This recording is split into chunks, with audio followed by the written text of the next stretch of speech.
Estamos juntos mais uma vez, nossos agradecimentos pela sua participação, a sua presença. É sempre uma alegria para nós da Faculdade Teológica Sul-Americana trazer a você este programa Curiosidades Bíblicas e Histórias do Cristianismo. Este é o programa de número 18. Queria fazer já um convite a você. Se você não viu ainda a nossa série, aliás, acabamos de terminar uma série dentro do programa sobre a Bíblia. E foi uma série muito interessante, profunda e aprendemos muito. E todas estas séries anteriores estão aí nos nossos canais, basta que você veja e divulgue. E assim você também estará nos ajudando. E estamos planejando agora novas temáticas. E eu queria convidar você a escrever aí do lado, no nosso chat, se você tem alguma ideia de algum programa para a gente fazer aqui sobre o cristianismo, sobre a história, coloque aí para que a gente possa estar, então, providenciando. E estamos também planejando, daqui a pouco o professor Wander vai falar isso, estamos planejando uma série específica sobre alguns livros da Bíblia. O livro de Romanos, o livro de Atos dos Apóstolos, do Apocalipse. Se você tem algum livro em específico que você gostaria de saber detalhes e a história desse livro, escreva também aí do lado. Mais uma vez, com o professor Wander de Lara Proença, doutor em História, professor da Faculdade Teológica Sul-Americana. Bem-vindo, Wander. Olá, Cê. Prazer estar de volta aqui com você, né? E reencontrar aí aqueles que nos acompanham.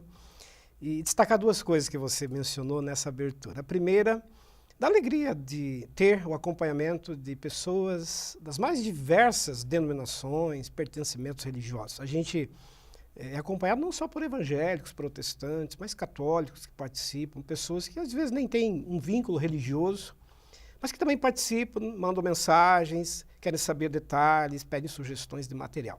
Então, nossa gratidão a vocês que acompanham. E nesse sentido, acho que é interessante a gente destacar que nós não temos como objetivo do programa um posicionamento, né, a favor dessa religião, dessa crença, contra aquela, enfim. Nossa ideia aqui é sempre trazer as questões históricas, trazer sempre numa abordagem, né, de informação, de reflexão, de análise. E deixar que vocês mesmos tirem as conclusões. Então, essa é uma proposta do nosso programa. Dialogar, conversar, sem um pertencimento, um partidarismo religioso nesse aspecto. Mas uma observação ainda nesse início, nós estamos já preparando os próximos programas, e um deles, que a gente também vai trazer agora, aí em breve, será sobre a presença da mulher na Igreja Antiga. Porque nós temos muitas mulheres que acompanham o nosso programa. E já aí um certo clamor, olha, por que não um programa sobre a presença da mulher na Bíblia, a presença da mulher na Igreja Antiga, nos primeiros momentos da história da Igreja?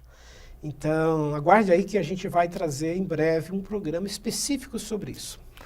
Exatamente, já estamos planejando e essa é uma temática importante, a presença da mulher, que foi muito, muito especial nos primórdios e no decorrer da história, né? A gente, até hoje, segundo estatísticas, de 10 missionários nos campos, 7 são mulheres. Então nós temos que, de fato, olhar a participação da mulher.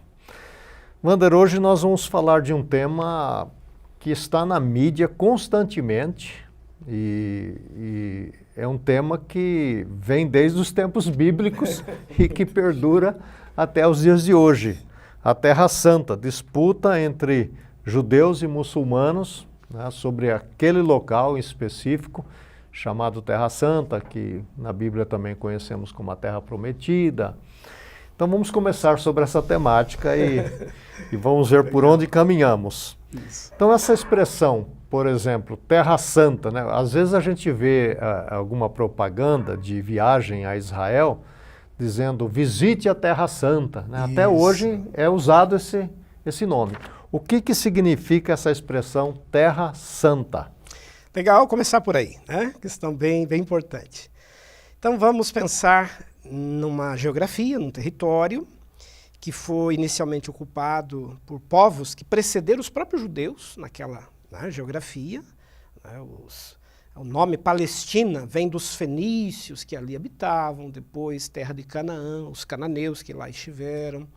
Posteriormente, os judeus chegaram lá, a gente vai falar um pouco disso daqui a pouco. Depois da chamada diáspora judaica, os muçulmanos vão ocupar aquela região, os árabes. E aquela região vai se transformar, né, historicamente, num território cada vez mais sagrado para as três religiões que são religiões monoteístas. Os judeus, que lá construíram o seu templo, lá vivenciaram momentos marcantes da sua história, da sua fé e da sua crença, fizeram daquela cidade uma cidade santa, uma cidade sagrada.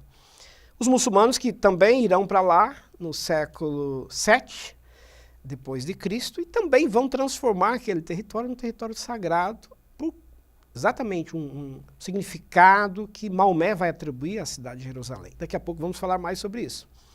E, finalmente, a terceira religião monoteísta, que é o cristianismo. Vamos lembrar, claro, que Jesus e os apóstolos eram judeus, moraram naquela região, moraram naquele território. Ali se deu o julgamento de Jesus, a sua prisão, sua crucificação. Os primeiros cristãos se reuniram ali. Então, locais como o lugar do sepultamento de Jesus, os lugares onde ele viveu, onde ele esteve, onde morou a sua família. Ou seja, tudo isso vai configurando uma geografia que se transforma ao longo do tempo numa geografia sagrada. Por isso a gente chama, né, de Terra Santa. E do ponto de vista da ocupação, esse território tem hoje a presença de um Estado judeu, que é o Estado de Israel, tem um Estado que é chamado e declarado Estado palestino, constituído pela Cisjordânia, que é onde está a sede administrativa do Estado palestino, e a faixa de Gaza, que é uma região bem importante, litorânea. A cidade de Gaza é a maior cidade, e essas duas regiões sob controle muçulmano, tanto a Cisjordânia quanto a faixa de Gaza, né, tem uma dominação islâmica. Especificamente, a faixa de Gaza controlada pelo grupo Hamas, que é um grupo radical do islamismo. Agora, Wander, ainda pensando nessa geografia da Terra Santa, quando a gente pensa na história de Israel e na história da igreja primitiva, a maior parte dessa história se dá nesse território, não é isso? Esse é um território que aparece com recorrência nos escritos bíblicos, sim. É o palco dos acontecimentos. Vamos lembrar que quando, lá no século XIX a.C., Abraão, aquele personagem, nós já falamos bastante dele aqui, ele surge no relato bíblico. E surge já sendo chamado, divinamente chamado, para ir para uma nova terra prometida. Porque ele estava bem longe da... Estava longe, ele estava na Mesopotâmia, região de Ur dos caldeus, na Caldeia, Mesopotâmia, outro território histórico bem importante. E ali ele recebe um chamado para partir para essa terra, que é uma terra de promessa, é uma terra que foi entregue a ele como se fosse uma herança divina. E o próprio Deus diz lá, né, eu vou abençoar você, sua família, sua geração. Essa região será exatamente a região da Palestina. Então existe na história dos hebreus, na formação dos hebreus... Ou seja, Wander, isso é antes até deles terem ido para o Egito, né? Ele já estava ali, né? Já estava ali. Nós estamos falando aqui do ano 1800 a.C. Aí eles vão se estabelecer no Egito por volta aí de 1500, 1600 a.C. Então, já existe uma ocupação de hebreus, guiados por Abraão, desse território chamado Palestina, que inicialmente era a terra dos fenícios, é a terra, né, que tem ocupação dos cananeus, outros povos que já habitavam ali.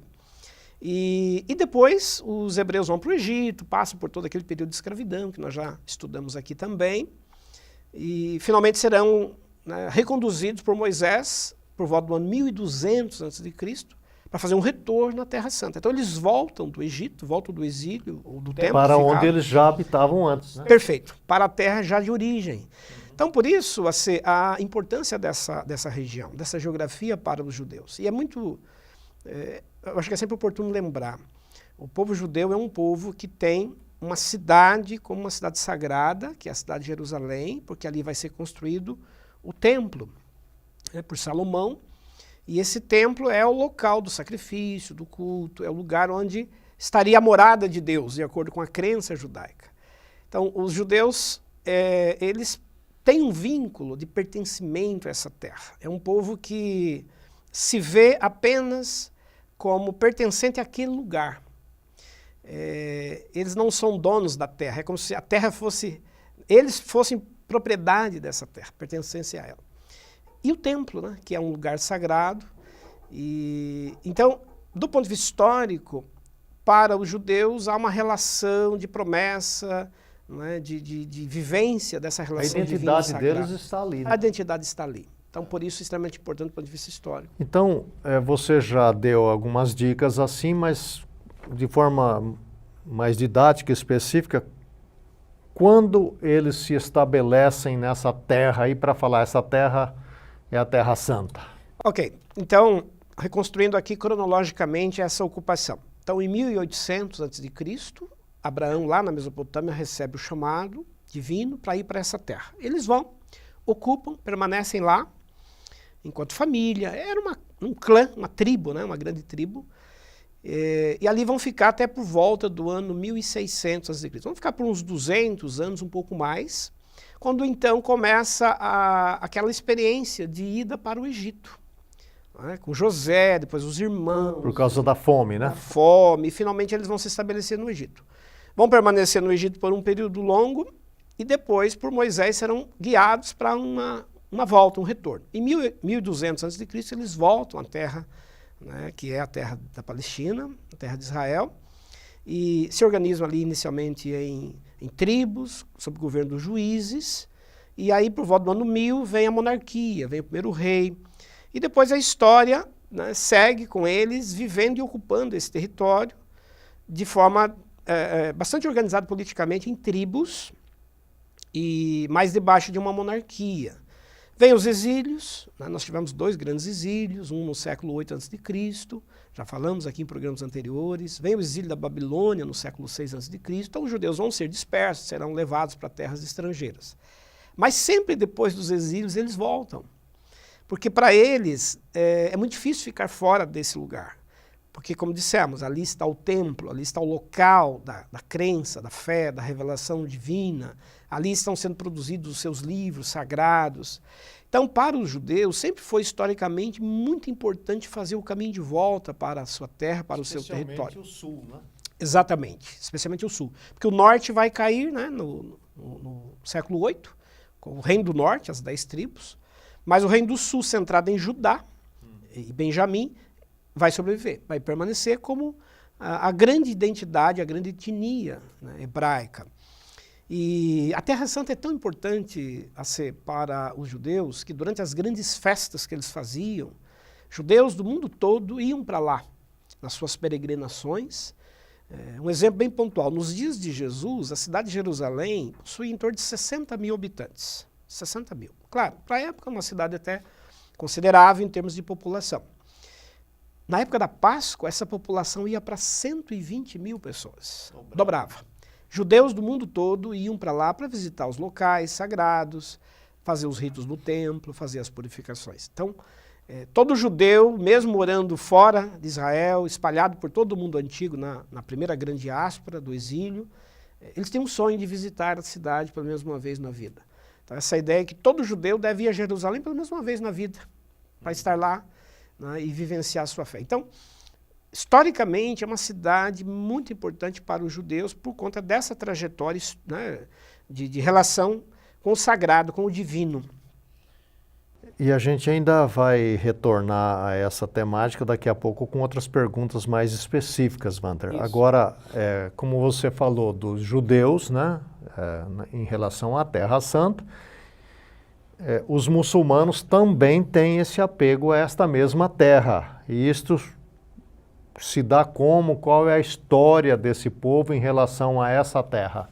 Como é que eles se estabelecem? Como é que eles também criam essa identidade com a terra? Que legal essa questão, bem importante. Por quê? Porque aí nós entramos no segundo capítulo, vamos dizer, dessa história e desses conflitos. Então vamos também reconstruir aqui historicamente a relação de muçulmanos com esse território, que vai torná-lo também um território sagrado para a fé islâmica. Então vamos recordar um pouquinho o passado aí. Abraão teve um primeiro filho, que é Ismael, gerado, né, do seu relacionamento com Agar, a chamada escrava Agar. Depois nasce Isaac, há um conflito ali da família, dos filhos, enfim, e Ismael vai embora com a sua mãe. E vai, na história da Bíblia vai falar sobre ele, vai se casar, formar uma geração, uma descendência. Então, os ismaelitas vão constituir as chamadas tribos árabes, mais tardiamente. E é dessa geração de Ismael que vai nascer bem mais tardiamente, aí nós já estamos falando no século 6 depois de Cristo, Maomé. Maomé nasce de uma das tribos árabes, de uma das tribos ismaelitas. E quando Maomé nasce, ele tem uma história de vida de muita premência, ele perde os pais, fica órfão aos 5 anos de idade, vai ser criado por um tio. O tio dá a ele uma profissão, que é de comerciante, de vendedor, e ele passa a trabalhar para uma mulher muito rica, né, Khadija, e ele na juventude vai então começar a visitar esses lugares para comércio. Então ele vai para a Síria e acaba indo pelo território da Palestina, território de Israel. E Maomé fica bastante curioso pelas questões sagradas que existiam nesses territórios. E ele começa então a tentar descobrir as origens da crença do seu povo. Os árabes, as tribos árabes nesse tempo eram politeístas, acreditavam em várias divindades, em vários deuses. E Maomé começa a se sentir chamado, divinamente chamado, a reconstruir a crença dos seus antepassados. E aí ele volta, né, pela memória até Abraão. E aí vai entender que os árabes são descendentes de Ismael. E Abraão possuía uma fé monoteísta em um só Deus. Então Maomé começa um trabalho de pregação monoteísta no meio do seu povo. É um pregador que vai tentar fazer a reconstrução, veja, a reconstrução da fé monoteísta do seu povo. Para isso ele terá algumas experiências. Ele vai até as montanhas fazer orações. E nessas montanhas há relatos, claro, ele mesmo relata, e também seus seguidores, de que lá teve experiências, visões, revelações trazidas por Gabriel, né, um anjo, um arcanjo. E as mensagens diziam para ele reconstruir esta fé abraâmica entre os árabes. Então, a cada viagem à montanha e à sua volta, ele iniciava pregações entre os árabes, dizendo que era preciso abandonar as crenças em outros deuses, abandonar a idolatria, porque havia lá em Meca, né, vamos lembrar que Meca é, até hoje, a cidade também bastante importante, sagrada para o Islã, na região da Arábia. Havia em Meca a chamada Kaaba, que é uma pedra negra, um meteorito que caiu lá há milhares de anos. Esse meteorito era considerado um sinal divino, de crenças entre as tribos árabes.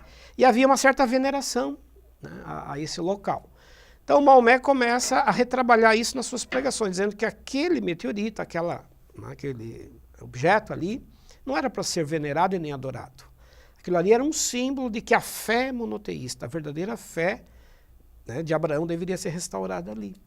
Então ele começa a pregar, mas há uma rejeição, ele é perseguido, ele quase morre, ele tem que fugir, né? Então nessa fuga ele acaba indo para um outro território na Arábia e de lá ele vai começar, né, a fazer um novo trabalho numa outra região e consegue convertidos. Então quando ele consegue os primeiros convertidos, ele vai formando uma espécie de exército que pregaria a crença, mas também o conflito de conquista territorial. E é com essa força que ele vai constituindo que ele vai finalmente conquistar o território da Arábia, né, de um modo geral, a região de Meca. E tanto é que quando ele morre, Maomé nasce no ano 570, morre no ano 632. Quando ele morre, praticamente toda a região arábica, todas as tribos, não é, da Península Arábica já estavam convertidas ao Islã. Então, as pregações de Maomé que vão constituindo o Islã, que ainda é uma crença oralizada, é uma crença ainda sem livros. O Alcorão, que é o livro sagrado, só será construído e elaborado depois da morte dele pelos califas. Mas com a morte de Maomé, no ano 632, ele deixa uma mensagem, um legado, de que eles deveriam continuar avançando com a pregação do Islã para outros territórios, inclusive para ocupar territórios que eram importantes para Abraão. E um desses territórios, evidentemente, era Jerusalém. Por causa do passado de Abraão, por causa da promessa que Deus havia feito a Abraão de que aquela era a cidade da promessa. Como os árabes entendem que Ismael é o filho legítimo, porque ele nasceu primeiro, então ele seria o grande herdeiro dessa herança de Abraão, então eles vão reivindicar a conquista da Terra Santa, a conquista de Jerusalém, como a herança que era de Ismael. Então, já logo após a morte de Maomé, no ano 638, o califa Omar vai organizar um grande exército e eles vão ocupar o território de Jerusalém. Porque os judeus já não estavam mais morando em Jerusalém em grande número nesse tempo, porque já haviam perdido o seu território na guerra contra os romanos. Isso, é uma pergunta que eu vou fazer para você. Vamos conversar daqui a pouco sobre isso. Então, Jerusalém e a Palestina eram territórios ainda com presenças de cristãos, de judeus, mas não havia uma força política comandando, né, a Palestina nesse tempo. Por quê? Porque o Império Romano do Ocidente já havia caído. Quando Roma destrói, né, o templo, ele não só... porque o templo estava vinculado à identidade do povo judeu, correto, certo? Quando ele destrói o templo, num certo sentido, aquele território ficou enfraquecido. Bastante. Deu oportunidade, então, para que... Isso, acontecesse outras conquistas, outros povos pudessem fazer incursões. O povo estava fragilizado. Fragilizado. Os judeus não tinham mais autonomia política, não tinham mais organização política e nem tinham ocupação mais daquele território do ponto de vista administrativo. Inclusive em termos de exército, né? Exatamente, não tinha mais como fazer qualquer resistência. Então, os árabes vão, né, guiados pelo califa Omar, e conquistam Jerusalém. Essa conquista de Jerusalém vai significar a construção ali de uma mesquita, que é o local sagrado do Islã para a... É a mesquita que está lá hoje? É a mesquita que está até hoje lá. Quando a gente vê a imagem de Jerusalém, uma das primeiras imagens é aquele templo com uma abóboda dourada, né, que se destaca no cenário. E onde é que eles constroem a mesquita? Exatamente no local do antigo templo judaico. Então, o antigo templo judaico havia sido destruído no ano 70 pelos romanos, restaram apenas o Muro das Lamentações, ou restou apenas o Muro das Lamentações. Os romanos deixaram no chão. Completamente, não ficou pedra sobre pedra, como Jesus havia inclusive predito. Restou apenas o muro, ou restaram os muros. E aí os muçulmanos, liderados pelo califa Omar, construíram a primeira mesquita exatamente no local onde era o antigo templo de Salomão. Que era a reconquista da herança do Abraão. Do Abraão. Né? Que o Maomé estava... Maomé estava exatamente propondo, né, que pudesse reconquistar e reconstruir. Então, nesse momento, Jerusalém vai assumir uma dimensão sagrada para o Islã. Por quê? Porque finalmente, a herança de Ismael está sendo devolvida aos seus herdeiros, aos seus descendentes. Então, concluindo essa questão, por que Jerusalém é uma cidade sagrada para o Islã? A gente poderia, então, apontar pelo menos duas grandes razões. A primeira, que o próprio Maomé esteve em Jerusalém algumas vezes, fisicamente, mas também há relatos, né, pelo próprio Maomé, de que em alguns dos seus sonhos e visões, ele foi levado pelo anjo Gabriel até Jerusalém. E lá ele recebeu promessas divinas de que aquela cidade seria entregue ao seu verdadeiro herdeiro, que seria Ismael. Então, Maomé, nas suas pregações, ele atribuiu uma sacralidade a Jerusalém de que o anjo, ou o arcanjo Gabriel, havia dado a ele a promessa divina de que ali se tornaria ou se transformaria num território sagrado do Islã. E a segunda razão é que nós temos, depois da morte de Maomé, né, o corpo dele está sepultado em Medina, que é uma cidade na Arábia. Depois da morte de Maomé, acredita-se, a partir do Islã, que Maomé foi assunto ao céu. No momento para ele ser assunto, levado ao céu, os anjos o levaram até o local do templo de Jerusalém, e daquele local ele foi assunto ao céu. Exatamente do lugar onde está a mesquita de Omar hoje. Então, para o Islã, Jerusalém se transforma na terceira cidade mais sagrada. Então, por ordem, nós temos na cidade de Meca, onde Maomé estabeleceu a sede do Islã. Todo muçulmano tem que ir pelo menos uma vez na vida a Meca. Lá está a Kaaba, a Pedra Negra, que é um símbolo da fé monoteísta. Segundo lugar sagrado do Islã, Medina, onde Maomé foi sepultado, está lá o seu corpo. Muçulmanos do mundo todo visitam Medina. E, finalmente, a terceira cidade sagrada do Islã é Jerusalém, por essas razões que nós acabamos de dizer. E se a gente quisesse ainda acrescentar uma terceira razão, acho que é possível a gente fazer isso, na escatologia, nós vamos falar um pouquinho depois adiante sobre isso, na escatologia do islamismo, ou seja, as questões que envolvem o fim, o futuro apocalíptico, acredita-se que Maomé voltará à Terra juntamente com os profetas para julgar a humanidade, juntamente com os profetas, na cidade de Jerusalém. Então Jerusalém é palco, será palco de um acontecimento também apocalíptico futuro. Agora, Wander, só para encerrar essa questão, para que a turma aí se localize, Meca está em que lugar? Medina, Jerusalém está em Israel e Meca e Medina estão em que países hoje? Ok, na Arábia. São cidades da Arábia. Meca, né, é o grande centro da Arábia, até pela fé islâmica lá existente. É a sede, é onde Maomé nasceu. É a cidade onde todo judeu, aliás, todo muçulmano precisa ir pelo menos uma vez na vida. E quem não é muçulmano pode ir, Wander? Pode visitar, mas... Mas não talvez nos dias... nos dias sagrados existe um calendário no Islã, anual, quando então muçulmanos do mundo todo vão a Meca. A gente observa reportagens sobre isso.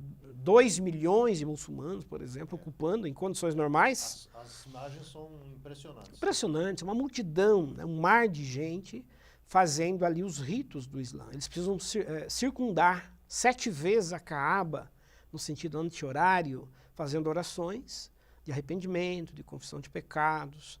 Então todo muçulmano precisa ir pelo menos uma vez na vida a Meca. Só não vão aqueles que são muito idosos, ou são doentes e, portanto, ficam impedidos de fazer essa viagem, e aqueles que são muito pobres, que não têm recurso. Mas todo muçulmano que não pode ir deve enviar alguém por ele. Alguém vai, alguém da família, um conhecido, um amigo. E as orações também são feitas voltadas, né? Sempre voltadas para Meca. Para Meca, né? Todo o rito islâmico é voltado para Meca. Todo muçulmano sabe, né, por estratégias de localização geográfica, onde está a Meca. E pelo menos 5 vezes ao dia são feitas orações pelo praticante do Islã, com o seu corpo voltado a Meca.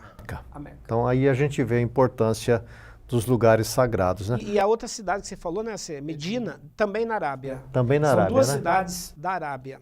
Tá certo. Então a fuga de Maomé de Meca foi lugar de refúgio para ele, Medina. Tanto é que, mas dentro do próprio território da Arábia, onde foi sepultado o seu corpo. Está lá o seu túmulo até hoje. Esse pano de fundo é importante para você entender a história, como se constrói as coisas e também os momentos que nós vivemos. Quando você lê na mídia sobre esses conflitos, aí o professor Wander está dando para nós um pano de fundo bastante interessante para a gente poder entender melhor o que está acontecendo. Agora, Wander, você já mencionou, os judeus, né, têm o templo destruído, são fragilizados, e aí começa uma diáspora, que nós já vimos em programas anteriores, né, os exílios e todas essas coisas. Nós não vamos mais relatar isso, mas essa diáspora, depois da destruição do templo, como ela é chamada e para onde esse povo foi? Muito importante essa questão. Então nós tivemos essa primeira grande diáspora que aconteceu, nós já falamos aqui, com os exílios que os judeus haviam sofrido. E essa segunda diáspora acontece com a derrota que os judeus sofreram para os romanos. Então vamos lembrar que no ano 66, depois de Cristo, houve uma guerra de judeus contra Roma. Essa guerra durou 4 anos. Terminada essa guerra no ano 70, com a vitória romana. E aí o templo foi destruído, né, os judeus tiveram que obrigatoriamente abandonar a cidade, morreram de milhares de judeus nessa guerra. E eles foram forçosamente impulsionados a deixar o seu território. Então eles perderam completamente o território da Palestina. Onde é que eles foram se estabelecer? Uma parte ficou nas proximidades, nas fronteiras ali, num primeiro momento. A região de Jânia, por exemplo, onde é uma cidade ali próxima, onde os judeus vão constituir ali a escola rabínica, que vai inclusive canonizar o Antigo Testamento depois. Mas em grande parte, os judeus vão se estabelecer na Europa, o que chamamos hoje de Europa, e Egito. Por quê? Porque existiam judeus já vivendo em muitos lugares do mundo antigo. Porque quando aconteceu o exílio babilônico, nós até já comentamos aqui em programas anteriores, o exílio babilônico, e os judeus puderam voltar à sua terra de origem, apenas 1/3 retornou. 2/3 de judeus não voltaram. Então eles já estavam espalhados em todo o território do mundo antigo. E bem estabelecidos, né? Porque Muito já bem. são gerações aí, né? São gerações, são comerciantes, trabalham geralmente com comércio, trabalham na agricultura. São famílias que estão estabelecidas nas mais diversas cidades do mundo antigo. Então, quando aconteceu a guerra no ano 70, a primeira opção foi, né, desses que estavam morando na Palestina, buscar os seus parentes, nas suas famílias mais próximas. Então, eles vão fazer né, um contato de fuga, de sobrevivência dessa guerra, claro. Quando você foge, como Jesus tinha dito lá em Mateus 24, você não pode levar nada, né? Tem que fugir, literalmente, e rapidamente. Então, eles vão em busca desses parentes, dessas famílias onde já estão estabelecidos. Então, Alexandria, no Egito, é um lugar para onde irão muitos judeus. E várias cidades da Europa também. Então, também tinham judeus espalhados por regiões da Ásia, né, em muitos lugares. Então, resumindo, esse 1/3 de judeus que estavam vivendo na Palestina vão sair para se juntar aos 2/3 de judeus que já estavam morando fora da Palestina. E como é que vai ser a vida deles fora agora da sua terra? Claro, um período de adaptação, de bastante dificuldade no primeiro momento. Você tem que sair para viver num país estranho, estrangeiro, não podendo levar muitas coisas que lhe pertenciam, perder a sua terra, perder as suas origens. É sempre um momento de muita instabilidade. E aí, Wander, isso levanta uma outra questão. Vamos pensar nos povos que estão recebendo esses judeus, ou as nações que estão recebendo. Como eles eram recebidos, eram tratados, né? E como, outra pergunta já juntando a essa, como que esses judeus conseguem manter essa tradição por tantos anos, né? A tradição judaica, a história do seu povo, porque a identidade estava na terra lá, mas agora eles não estão mais lá. Então como é que mantém isso? Como eles são recebidos e como eles mantêm? Muito interessante isso. Aliás, nós estamos assistindo agora, né, num cenário internacional, conflitos, né, que estão expulsando pessoas que têm que deixar, né, rapidamente as suas origens. Levando a roupa do corpo, né? Para sobreviver, não é? E alguns países recebendo esses refugiados, acolhendo, dando amparo, protegendo. Porque numa situação de guerra, você acolhe para poder proteger as famílias mais vulneráveis. Então, naquele momento em que os judeus foram também expulsos por uma guerra, aconteceu algo semelhante. Existiam lugares que os receberam bem, porque já existiam muitos judeus morando nesses lugares. Já havia uma convivência antes, exatamente. Né? Então, há uma receptividade maior, por quê? Porque já tem judeus ali, já estão estabelecidos. Então, cria-se minimamente uma condição para que eles sejam acolhidos. Mas há lugares onde os judeus vão ter dificuldades e vão sofrer preconceitos.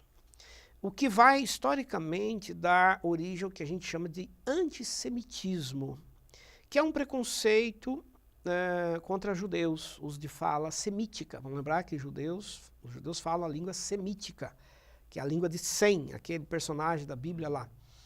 Então, o antissemitismo será uma marca que vai acompanhar os judeus ao longo do seu tempo de exílio. Por quê? Porque agora eles são uma nação sem território. São um povo sem ter um território político. Mas, interessante, eles vão conseguir se manter mesmo, né, em meio a essas dificuldades. E acho que vale a gente detalhar um pouquinho das dificuldades que eles enfrentam. Por exemplo, eles têm dificuldades para morar, porque muitos cristãos, vamos pensar na Idade Média agora, dominada pelo cristianismo, pelo catolicismo romano, muitos cristãos carregavam consigo uma imagem bastante preconceituosa e depreciativa dos judeus, né? Muito negativa. Inclusive, usava-se muito o termo de que eles haviam matado Deus. Então, eles eram deicidas. O termo deicida significa aqueles que mataram Deus, que mataram Jesus. Então, por terem participar do julgamento da morte de Jesus, muitos cristãos rejeitavam os judeus. Então não queriam morar perto deles. Então os judeus vão ter dificuldade para moradia em locais ocupados por cristãos. Então eles terão que formar suas colônias, suas comunidades isoladas. É aí que vai inclusive surgir o nome de bairro, que a gente conhece hoje, fora do grande centro. A palavra bairro vem de burgo. Os judeus formavam os burgos, que eram bairros judaicos. De onde virá também a palavra burguesia, que é aquele que mexe com dinheiro, que ganha dinheiro, como a gente conhece, né, na linguagem do capitalismo. Então, ao longo da história, os judeus tiveram que morar de forma geralmente segregada, isolada, e claro, se relacionavam para fazer os comércios, para fazer os seus contatos. Isso em alguns lugares da Europa onde eles enfrentaram esse antissemitismo.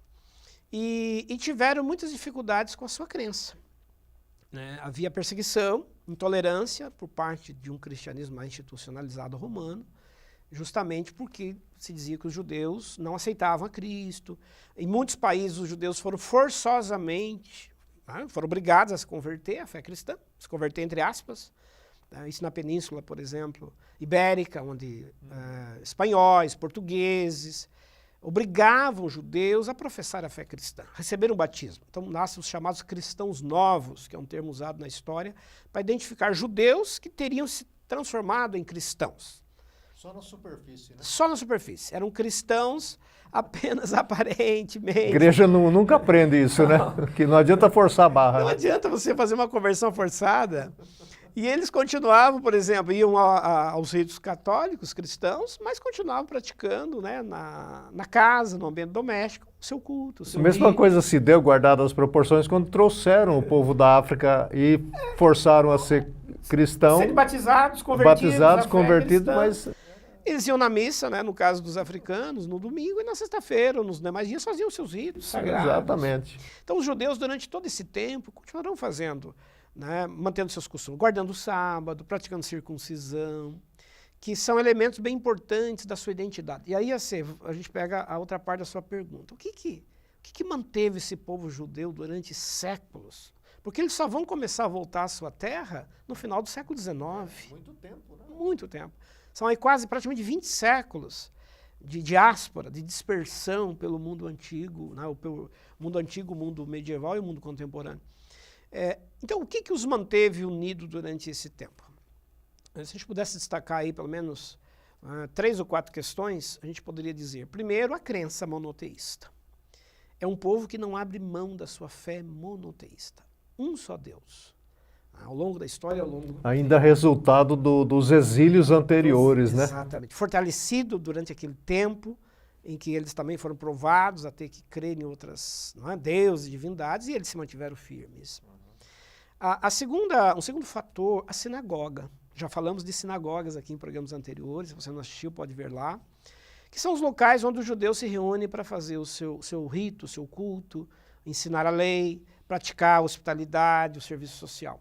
Então a sinagoga é um lugar de educação e de ensino, que mantém a identidade dos hebreus, dos judeus, em qualquer lugar onde eles vão se estabelecer. Nós vamos ter então centenas, milhares de sinagogas espalhadas pelo mundo para abrigar esses judeus que estão dispersos.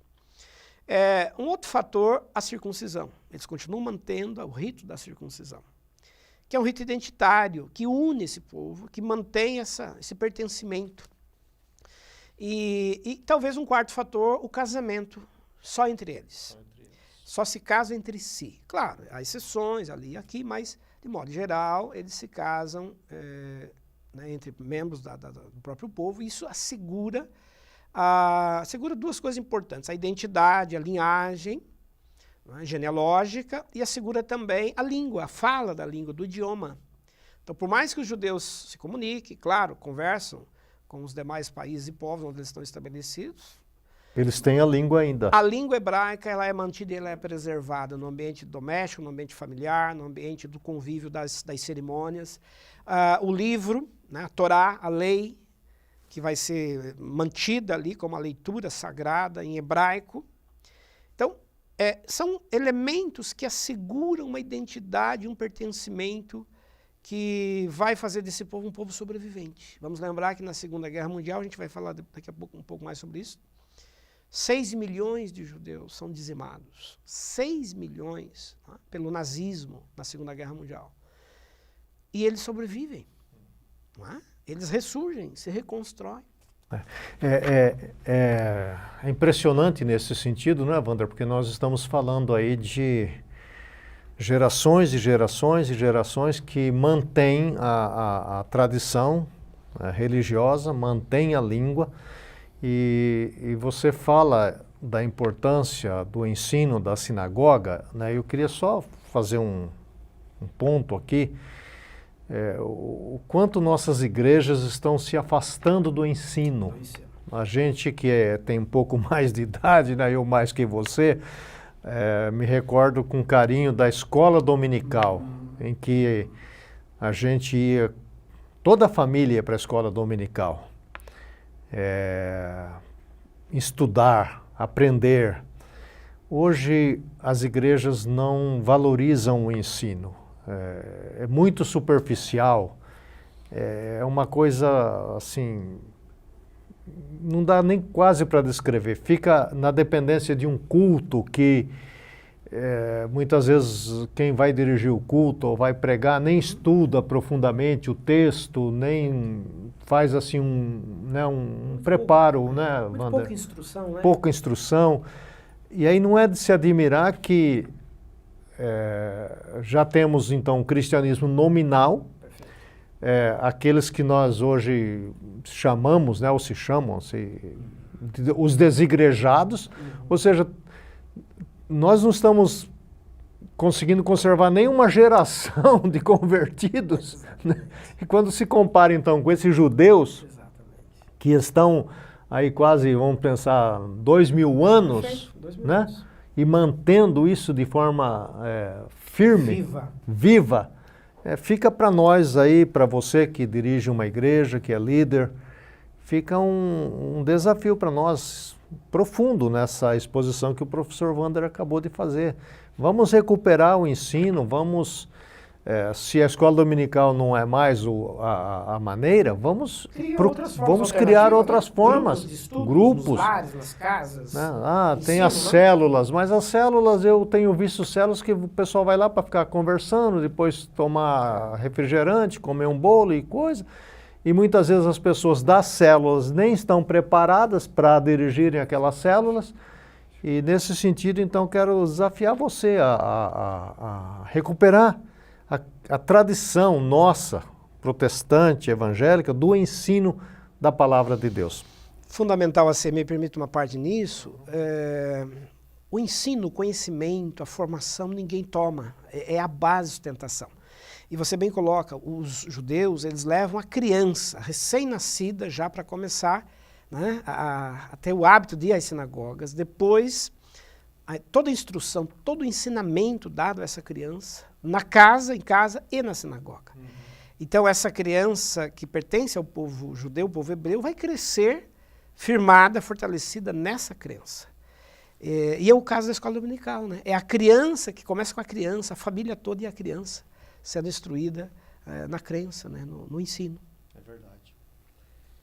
Wander, esse povo está longe da sua terra já por séculos, mas tenho a impressão que sempre saudoso, né, por causa da identidade com a terra. Quando começa esse movimento de um retorno à terra, que nós estamos aqui dando o nome de Terra Santa, quando é que isso se dá? Quais são as coisas que vão forçar isso? Para que, enfim, eles retornem? Ok. Vejam, nós estamos falando realmente de séculos aí.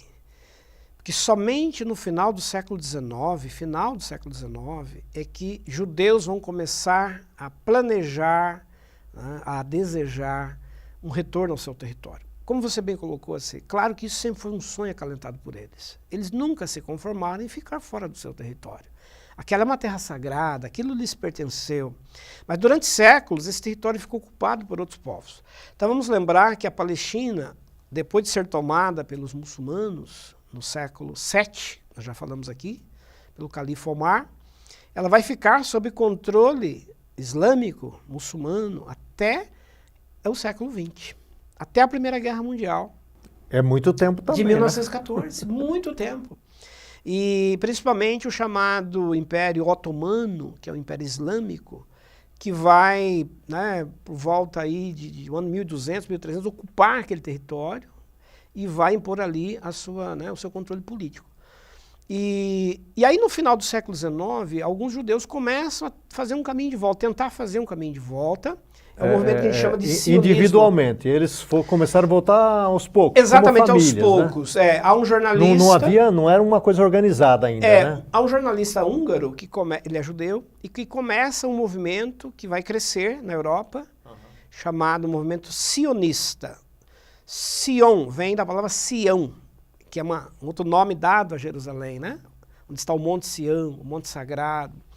Então o movimento sionista começa na Europa para propor, mobilizar judeus, incentivá-los a pressionar autoridades, apoio, para fazer um caminho de volta ao seu território. Então começam a ir famílias para lá, de forma, né, mais ainda individualizada, e vão ocupando lentamente esses territórios. Claro que existem tensões lá, porque lá já estão muçulmanos vivendo, milhares estão lá. E esse movimento vai crescendo, a ideia era a ideia de um lar para os judeus, esse é o grande slogan. Então são feitos congressos sobre esse tema, mobilizações das autoridades, enfim, na Europa. Mas aí vem a Primeira Guerra Mundial. A Primeira Guerra Mundial de 1914, que termina ali em 17, basicamente, ela vai pôr fim ao controle muçulmano da Palestina, porque os turcos otomanos vão perder politicamente aquele território, e quem vai assumir são os ingleses. Então a Inglaterra assume politicamente o controle da Terra Santa. E aí os judeus vão ter um pouco mais de oportunidade durante esse tempo de ampliar o sionismo. Até porque tem muitos judeus na Inglaterra, né? Na Inglaterra, exatamente. Então isso vai facilitar muito historicamente o retorno deles. Daí eles voltam, começam a voltar. Mas aí vem a Segunda Guerra Mundial. E a Segunda Guerra Mundial, de 1945, ela foi assim o golpe final. Que, como nós falamos, né, o nazismo, Hitler, enfim, todo o movimento que aconteceu de segregação dos judeus, o Holocausto, né, os lugares de sacrifício, onde eles foram literalmente sacrificados, 6 milhões de judeus mortos durante a Segunda Guerra, de forma aviltante, de forma violenta. 6 milhões. Então, isso causou impacto na humanidade. Tanto é que, terminada a Segunda Guerra, a ONU, capitaneada aí pelos Estados Unidos, pela Inglaterra, então, essas potências que saem vencedoras da Segunda Guerra começam a organizar um possível retorno agora de judeus, mas de forma oficial. Então, devolver um território para eles. Então, é criado em 1947, por uma votação da ONU, o novo Estado de Israel.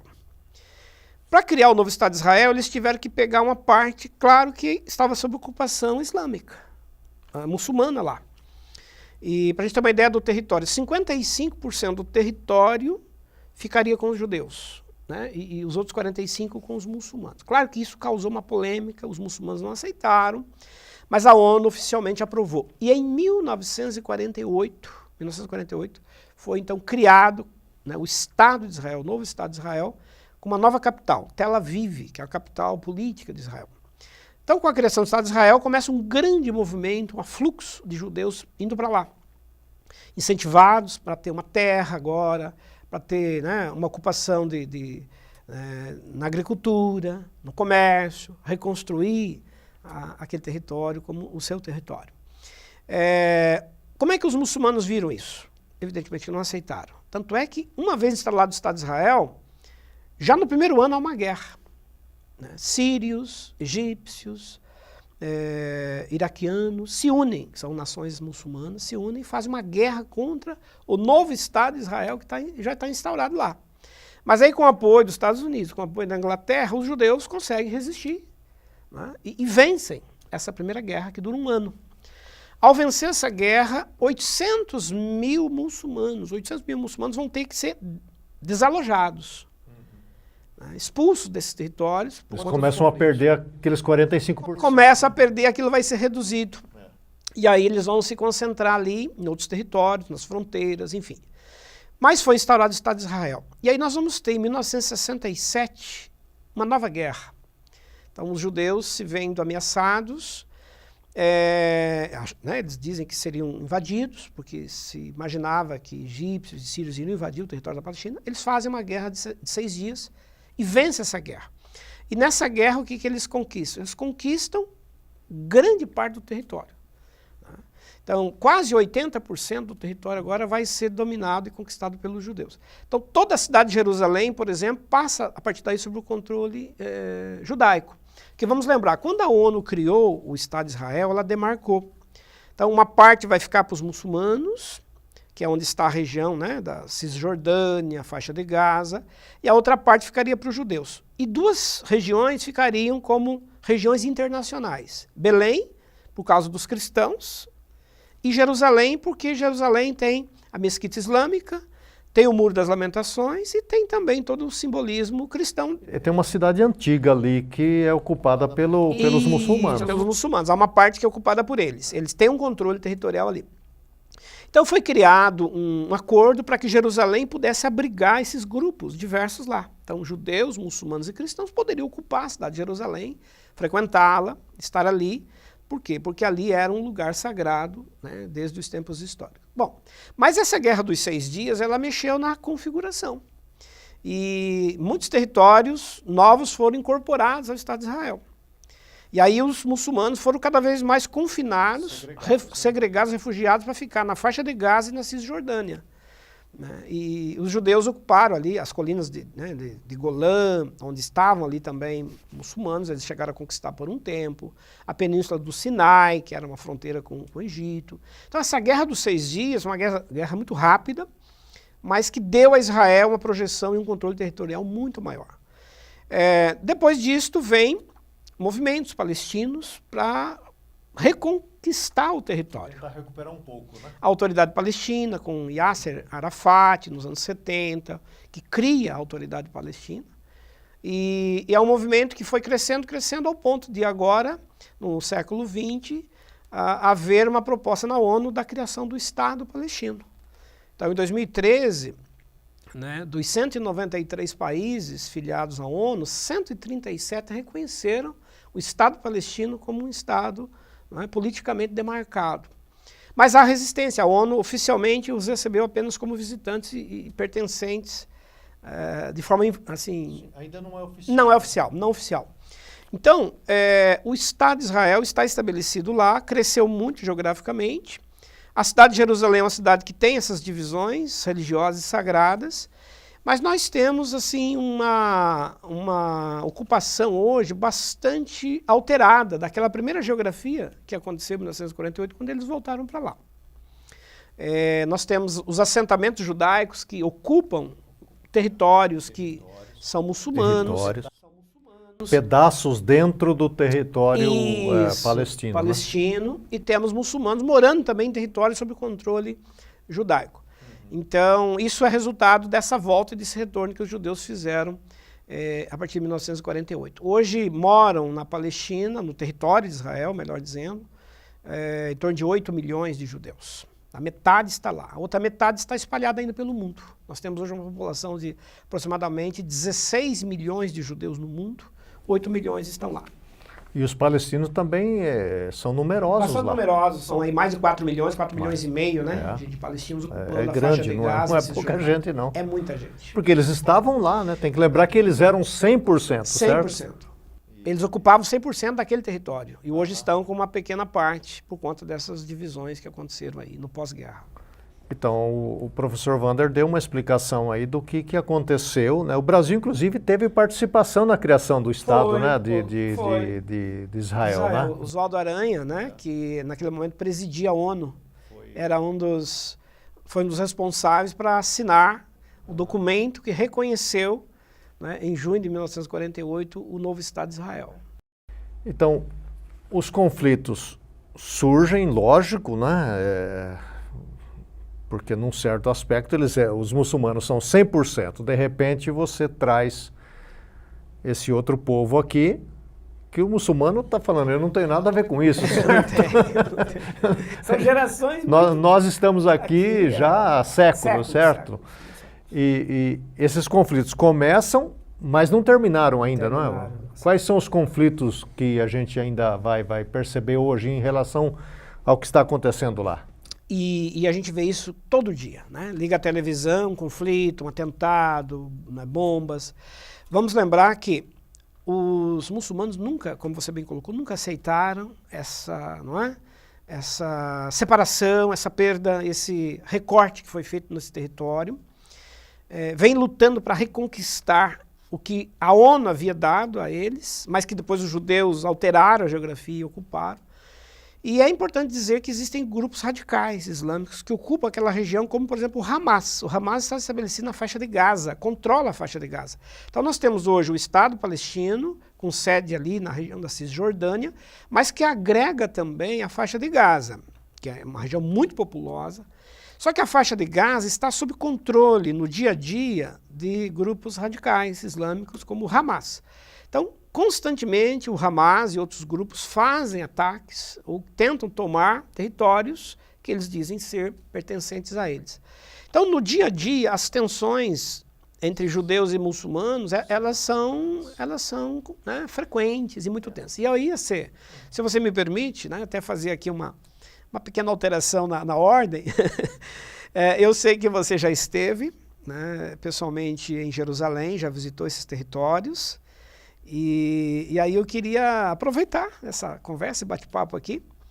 Né? Vou passar para o lado de cá agora. E aí pedir para você falar um pouquinho para a gente do que você viu, de como foi essa experiência de estar lá, o que você presenciou dessas relações que acontecem entre judeus e muçulmanos no dia a dia, não é? Eu tive, Wander, a oportunidade de visitar Israel há alguns anos, a convite de um grupo cristão na Palestina,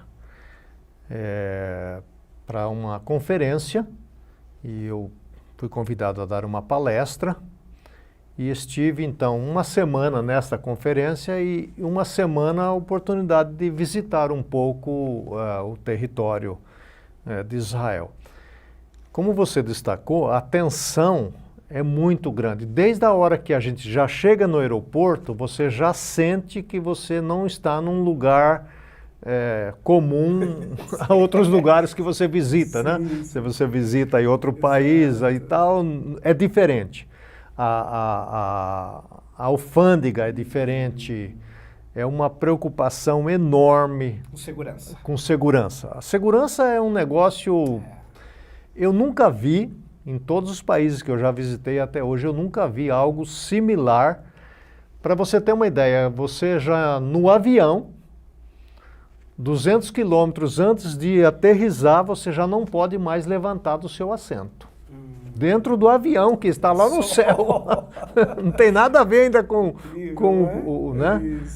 o território, mas você já não pode levantar mais. Você é avisado, né? Para ir no banheiro, vai agora, porque da agora para frente não pode mais. E quando chega, então, as perguntas, as indagações, são um negócio pesado. E eu ia para fazer uma conferência dentro do estado, ou dentro de um território palestino, que é Belém. Porque Belém hoje é na Palestina. Geograficamente. E Belém está cercada, Belém e o território palestino dessa região que você falou, está cercada por um alto muro. Eu queria convidar você, inclusive, a olhar as imagens desse muro. É um negócio impressionante, a altura desse muro. Então, o que Israel fez? Israel construiu um muro ao redor dessa região e você não pode sair. Separando, segregando essas duas regiões. Né? E essa região que está ao sul, ela é radicalmente da Palestina. Então, quando você chega nessa região, tem inclusive avisos que um judeu não pode entrar ali. Olha só, está demarcado o território. Demarcado. E o palestino que mora ali, ele trabalha, por exemplo, em Jerusalém, que é pertinho. De Belém de Jerusalém é talvez uns 15 quilômetros, não mais que isso, né? Mas para sair da Palestina, daqueles muros, tem que passar por um tipo de um pedágio. E eles checam todas as pessoas que vão sair. Então é uma fila colossal para sair. E para entrar é a mesma coisa. E eles fazem isso todos os dias. E o exército de Israel é que toma conta disso. Então, eles vêm com aquelas metralhadoras, eles estão armados, eles já chegam impondo, você abre o carro, sai do carro. Então, uma fiscalização criteriosa. Criteriosa e é constante aquilo. É lógico que isso então vai causar ressentimento, né, por parte dos palestinos, porque como você disse, o território era deles. Né? E aí você chega em Jerusalém, por exemplo, onde tem lá a mesquita, tem um muro que é do lado, né? Do lado. Você, de uma certa distância, você vê o muro, como você falou para ver foto, né? Você vê o muro e já vê a mesquita. E aí tem a cidade antiga de Jerusalém, que basicamente é árabe, né? E aí você começa a visitar os lugares sagrados, por onde Jesus andou e essa coisa toda. E eu tive a oportunidade de ir a Nazaré, que fica lá no norte. Sim.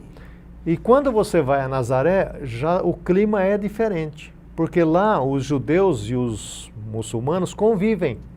Então você anda, por exemplo, em Nazaré, você vê os letreiros das lojas em árabe e também em hebraico. O que você não vê lá embaixo, nos outros lugares, no sul, você não vê absolutamente isso. Então há um convívio ali mais amistoso. Mais amistoso. Agora, uma coisa que me chamou muita atenção lá, Wander, você falou das 3 religiões lá, né? Os cristãos hoje em Israel são palestinos, são árabes. Eu fui a 2 cultos, numa igreja palestina batista. Então é emocionante, você não entende nada naturalmente, porque o culto é em árabe, né? Mas assim, é emocionante você ver aquele povo árabe cantando aqueles hinos, alguns a gente conhece a letra, né? Cantando aquelas canções para Deus, para Jesus. Então isso é interessante do ponto de vista até para nós hoje como igreja, porque a gente lê alguma dessas histórias que você está reportando de grupos mais radicais e a gente transfere para todo o povo palestino essa ideia de que basta ser palestino é terrorista. Exatamente. Né? E é uma minoria que é terrorista. O povo palestino todo é um povo muito hospitaleiro, receptivo. Eu tive a oportunidade de ir na casa de um palestino. Olha, o que o cara pôs de comida lá, a gente não comia em um ano, né? Hospitalidade, né? Muito. Então, hoje a igreja cristã está basicamente no Estado palestino. Né? Lá na região onde eu fui, em Belém, há um seminário teológico, né? Eu encontrei os teólogos lá. E o que eles mais se ressentem, para terminar essa minha fala aqui? Esse povo crente, por exemplo, os cristãos se ressentem. Que a igreja, de uma maneira geral, a igreja no Brasil, eles mencionam isso, a igreja norte-americana, não tem o menor conhecimento deles. Então, os cristãos palestinos sofrem na mão dos muçulmanos, dos judeus e dos próprios cristãos de outros lugares do mundo os ignoram, né? Que ignoram, né, essa realidade. E o que você colocou, assim, muito bem, quer dizer, tem todo um estereótipo, já um preconceito, uma imagem, né? Ah, não, se é palestino, é violento e tudo mais. E até o desconhecimento de que também são cristãos, né? São cristãos, amam a Jesus, escrevem, estudam a Bíblia e...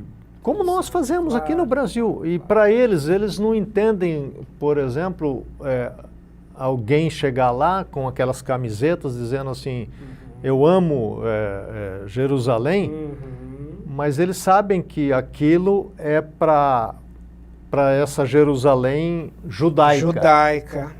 Né? É como se fosse um posicionamento político a favor dos judeus, construindo, né? Um apoio a judeus contra os muçulmanos, né?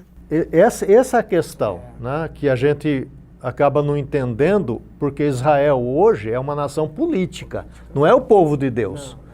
E E tem relatos, a gente ouviu muita história lá, de igrejas, por exemplo, nos Estados Unidos, que fazem levantamento de ofertas para o exército de Israel comprar armas para combater os palestinos, né? Como se os palestinos todos fossem terroristas, né? E a gente esquece que a Palestina é um campo missionário, como Israel é um campo missionário, né? Então é preciso a gente estudar mais essa questão, e as coisas que você está mencionando nos desafia a isso, ao invés de já imediatamente fazer um juízo de valor e um preconceito, vamos ver melhor isso. É um povo, na sua maioria, que ama, eu estou falando dos cristãos agora, ama a Deus, e os palestinos, de uma maneira geral, é um povo muito hospitaleiro. Muito hospitaleiro. Joyce, obrigado aí por essa palavra, né? Ajudou bastante, trouxe coisas que você viu, vivenciou estando lá. Então acho que enriqueceu bastante aí a conversa com o nosso pessoal. Vamos para a última questão aí? Pra gente Vamos fechar. lá. Eles agora, então, dividem o mesmo espaço, né? Como eu vi isso lá, né? E tensões o tempo todo. Eu, quando estava indo para o aeroporto, o motorista nosso era palestino, e lógico, eles param a gente a cada momento, eles param. Quando o motorista, eles nos pararam assim, a gente já vê o aeroporto ali na frente, eles param a última vez, e nós estava eu e minha esposa e um teólogo da Sri Lanka, com a esposa, e ele, bem mais velho que eu, esse teólogo, e a esposa, ele também, com uma certa idade já. Quando o exército mandou parar nosso carro, o motorista, que é palestino, crente lá do seminário, falou assim, ele falou para nós, falem que vocês estão vindo de Nazaré, mas a gente estava vindo de Belém, porque se falar que vem de Belém já é um transtorno enorme falar que vem de Belém. Então ele falou, fala que vem de Nazaré, porque Nazaré eles convivem razoavelmente bem. Então essa tensão, cuidados, né? No dia a dia, nas palavras, tudo. Né? Essa tensão está lá. E qual é o futuro dessa tensão, Wander? Para a gente encerrar aqui o nosso programa. Legal, chegamos, infelizmente, ao nosso final aqui, não é? Exato. Isso. Eu destacaria, acho que 3 coisas bem importantes que envolvem a escatologia desses 3 povos, porque essas 3 religiões, vamos lembrar que o judaísmo, o islamismo e o cristianismo têm seus livros sagrados, têm suas crenças e têm sua escatologia, que são profecias e coisas do fim. Então, se a gente pensar, por exemplo, os judeus esperam ainda um Messias. Há uma parte, né, do judaísmo que acredita que o Messias será uma pessoa, que virá um dia para reinar. Eles aguardam isso. Há um projeto de reconstrução do templo naquele local para esperar esse Messias, restaurar o sacrifício. Então, há todo um significado simbólico na expectativa de judeus para um futuro ali. Há um grupo de judeus que acredita que o Messias não será uma pessoa, o Messias será um povo messiânico. O próprio povo hebreu seria uma ideia de Messias. E há judeus que acreditam que o Messias já veio, né? Os chamados judeus messiânicos que acreditam que esse Cristo que veio, que os cristãos reconhecem, é de fato o Messias. Mas, em linhas gerais, eles veem Jerusalém como uma cidade onde haverá um reino futuro, um reino messiânico, um reino apocalíptico, com sede em Jerusalém. Se a gente pensar nos muçulmanos, a mesma coisa. Maomé deixou escritos, ensinamentos que se transformaram em escritos, de que Jerusalém será palco no futuro do grande julgamento final, o grande juízo final. A gente já falou. Acredita-se que Maomé voltará com os profetas, inclusive Jesus dentro do Alcorão, Jesus é citado no Alcorão, a história dele, ele é visto como um profeta. O Alcorão é o livro sagrado dos muçulmanos. E lá existem ensinos de que eles voltarão um dia para fazer um grande julgamento na terra, e o julgamento será em Jerusalém. Ali vai ser a sede. Então Jerusalém é o lugar de onde Maomé partiu, assunto ao céu, lugar onde ele voltará um dia também. E para o cristianismo a mesma coisa, a espera de que Jesus um dia retornará. Vamos lembrar daquela narrativa bíblica, Jesus dizendo, né, o texto dizendo, da mesma maneira que ele está subindo, um dia ele descerá. Novamente aqui. Atos. Então, os cristãos também esperam em Jerusalém um advento, um lugar onde Jesus irá se estabelecer. Então, encerrando, a cidade de Jerusalém, a Terra Santa, continuará sendo, para esses três povos, essas três crenças, essas três religiões, uma cidade com perspectivas futuras, apocalípticas, muito importantes. Porque para todas essas crenças, Jerusalém será o palco onde a história terá o seu desfecho e o seu capítulo final. Muita coisa ainda, né, Wander? Muita coisa. Pela frente. Queria encerrar mais uma vez este programa, não é? E pensar que você, ao ouvir tudo isso, né, o que você deve fazer? Primeiro você deve orar. Como a gente ora normalmente nas nossas igrejas, a respeito das nações. Não pense em Israel hoje como povo de Deus. É uma nação política, como o Brasil é uma nação política, o Paraguai é uma nação política. Pense em Israel hoje como campo missionário. Pense na Palestina como campo missionário. São dois povos que precisam do Evangelho de Jesus Cristo, que precisam das nossas orações, da nossa simpatia. Você não precisa ficar a favor de Israel contra os palestinos, porque lembre-se que lá na Palestina tem os nossos irmãos e as nossas irmãs também. O que você precisa fazer é de ter uma visão mais global e bíblica a respeito desses dois povos. E, mais uma vez, obrigado pela sua participação. Deixe aí o seu comentário. Professor Wander, suas últimas considerações para a gente dar aí o encerramento a esse nosso programa tão importante para os dias de hoje. Sim, assim, acho que foi muito legal, muito interessante esse bate-papo, essa conversa. Tentando traduzir aqui, numa linguagem bem simples, com questões históricas. O que acontece lá? Porque a gente ouve falar, liga a TV, vê as imagens e as pessoas normalmente querem saber, mas por que isso, de onde vem tudo isso? Existem razões históricas. Então, tudo que ocorre lá hoje tem um passado muito significativo e importante para esses grupos. Então, foi muito interessante essa conversa, agradecer também a sua participação, compartilhando as experiências de ter já visitado esse lugar, porque aí você fala com riqueza de detalhes. Então, a gente vai estar junto aí nos próximos programas, verão outros temas muito legais e interessantes aí pela frente. Até breve. Nós agradecemos mais uma vez a sua participação e você pode nos ajudar. Como?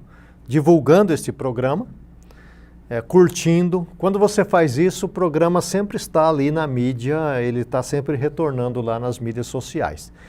E, mais uma vez, fica um convite para que você se torne um estudante da Faculdade Teológica Sul-Americana. Nós temos diversos programas aqui, que certamente um deles vai servir para você. Nós estamos com a missão de preparar o povo de Deus para servir o reino de Deus. Nossa missão não é apenas preparar pastores, missionários, mas todo o povo de Deus. Nós queremos fazer isso. Essa é a nossa missão, é o nosso objetivo. Entre, portanto, no nosso site e você vai ver ali as várias opções que nós temos. Que Deus continue abençoando a sua vida, sua família e o seu ministério e até o nosso próximo programa.